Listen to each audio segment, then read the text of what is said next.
This is a story about fights and controversy in the medical community. It was never discussed with me. It was discussed with you. It was never discussed with me. About a clinical trial that failed to publish some of its results. Knowledge of that information would, in my personal opinion, make a genuine and substantial contribution to our ability to appreciate the nuances of the results and the inconsistencies that are observed. Data that doctors think should have been published. To appear to claim there was no difference between these two groups, I thought was dangerous for patients. Results that change the guidelines that doctors use to treat your heart. They are unsafe as they stand. This is not a robust and safe recommendation.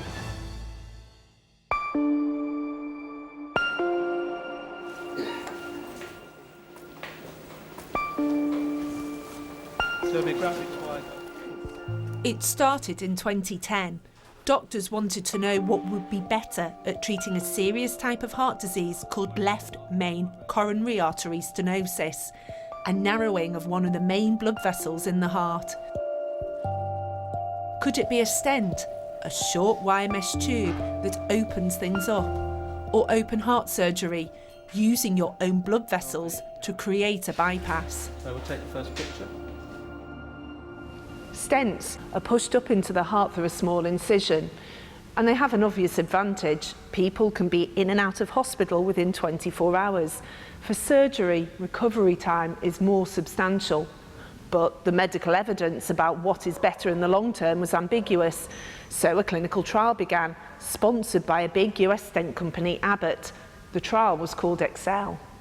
In the Excel trial, they randomised nearly 2,000 patients between open heart surgery and stents. They followed them up for 3 years, and at the end of those 3 years, they compared the results. The trial will look at different outcomes, and in this specific trial, it was death of patients, heart attacks, or the risk of a stroke. So in other words, how likely was it that the patient would have a stroke, heart attack or die in the years following the procedure? 3 years after the patients had the operation, the trial researchers, led by eminent Dr. Greg Stone, published a paper with their findings. It said stents and open heart surgery were as good as each other. It may surprise you to learn that there's more than one way to measure a heart attack. When they were setting up the trial, the researchers said they would measure 2 definitions. The most commonly used one is called the universal definition and uses both blood tests and a heart monitor to see if someone has had a heart attack. The other, favoured by the researchers, uses just a blood test. There's debate around which is a better measure. Once you say you're going to measure something in a clinical trial, you are expected to publish it. In this trial, the researchers said they would show the results for both definitions, but they omitted the universal data. Professor Rod Stables worked on the trial. Knowledge of that information would, in my personal opinion, make a genuine and substantial contribution to our ability to appreciate the nuances of the results and the inconsistencies that are observed. Newsnight has been leaked those unpublished data, and the results are dramatic. In the definition of the data that were published, around the same number of people with stents and surgery had heart attacks. But in the unpublished universal definition data, around 80% more patients with stents had heart attacks than those who had surgery. When we challenged the people behind the trial, the company Abbott distanced themselves from how the study was conducted and published. They directed responsibility to the investigators. The investigators told Newsnight we'd been sent fake information, but experts we've spoken to said the data are credible. Just after the results were published, without the universal data, the European professional bodies for heart surgery and cardiology started drawing up a new set of guidelines, which would help doctors decide what treatment is best.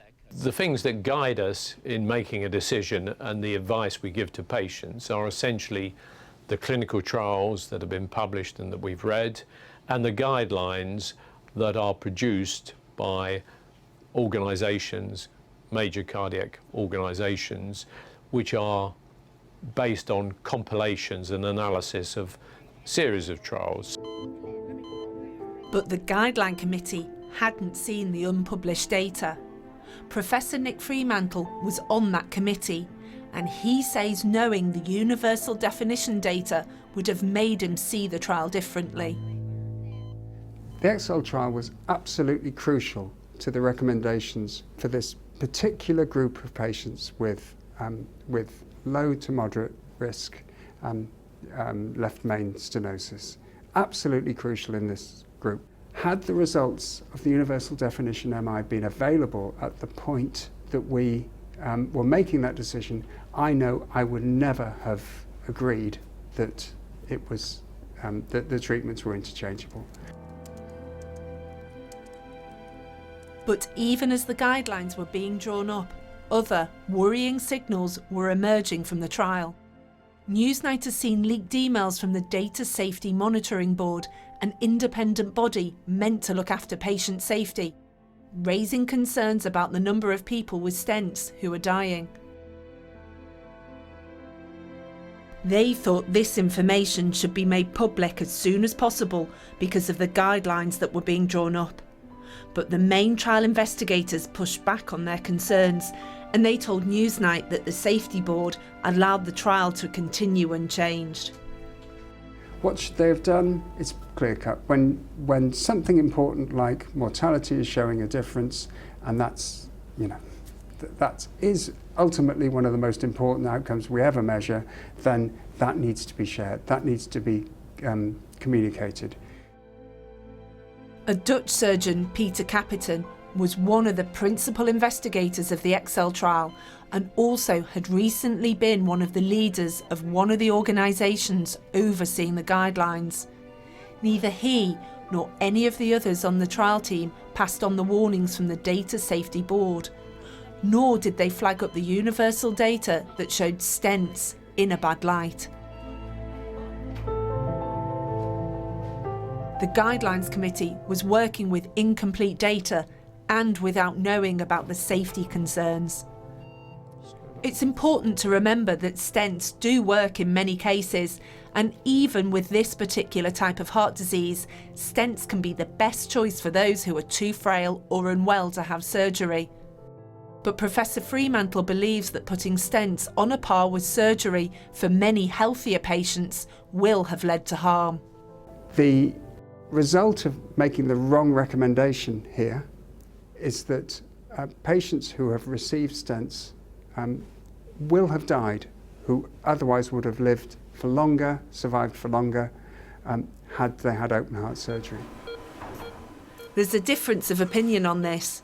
The body representing surgeons says, if accurate, the data are of major significance, and they have told us they are reviewing the guidelines. However, the European Society of Cardiology says, even with these data, the overall assessment of the Excel trial wouldn't have changed. Other evidence was taken into account in the guidelines, and they reject that the guidelines have harmed patients. Earlier this year, the investigators published another paper about what happened 5 years after the patients had received the treatment. It said there was no significant difference between stents and surgery. One of the senior doctors who'd worked on the trial from the start was based in Oxford, and he had severe misgivings about it.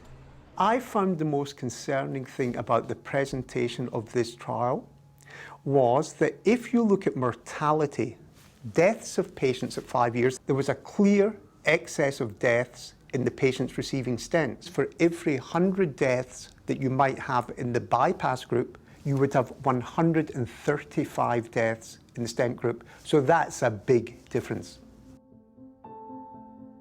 Even with this particular type of heart disease, as we've said, stents can still be the right treatment. But there was a difference in the numbers that died in the trial. After 5 years, 10% of those who had open heart surgery died, and 13% of those who had a stent had died. But Professor Taggart was worried that this was a meaningful difference, and the patients in the trial were relatively healthy. When you consider that these were relatively young patients, 66 years of age, and had relatively low to intermediate severity disease, I think this was an extremely alarming signal. The results of the trial were to be published in the prestigious New England Journal of Medicine. They thought the higher mortality rate was important too, and should be given greater prominence. The finding of a higher mortality rate in one group than another in a clinical trial should receive central emphasis in the report of the results, and we would generally consider it important to include such information in the concluding statement in the final paragraph. The paper's authors didn't follow the recommendation, but despite these misgivings and the warnings of Professor Taggart, the New England Journal published it. The journal told us it met their standards, but Professor Taggart took his name off the paper. Effectively, I have no choice. If I had left my name as an author on this paper, I would be effectively supporting the trial findings and conclusions.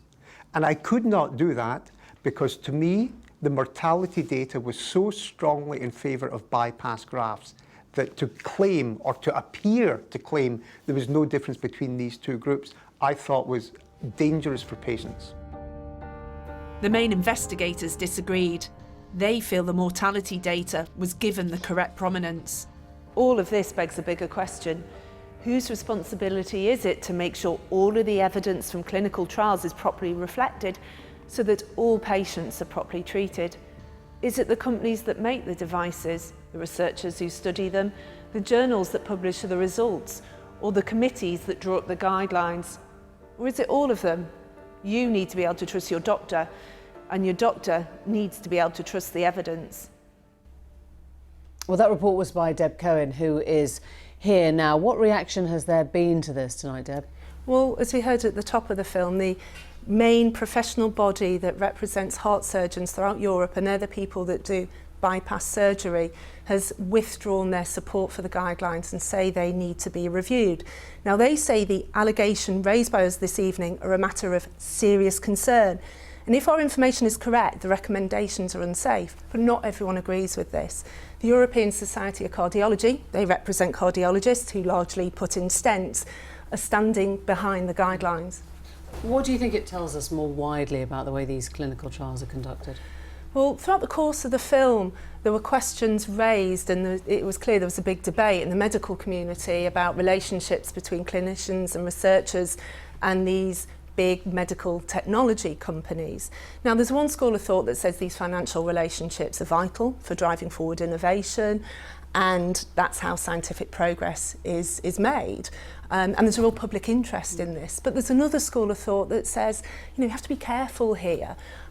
We have to make sure these relationships are carefully managed because of potential bias, either conscious or unconscious bias. Now, in our Excel trial, in the film just then, all 4 of the main investigators declared they'd received personal fees from industry, 3 of them from stent manufacturers. 1 of them, who'd worked on the trial, then went on to play a significant role in writing up the guidelines, then went on to work for Medtronic, which is a big US stent manufacturer.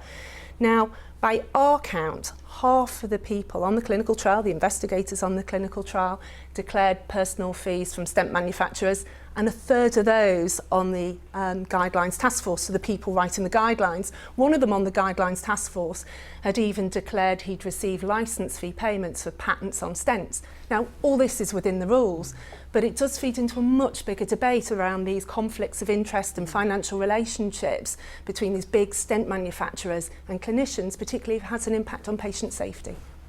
Deb, thank you.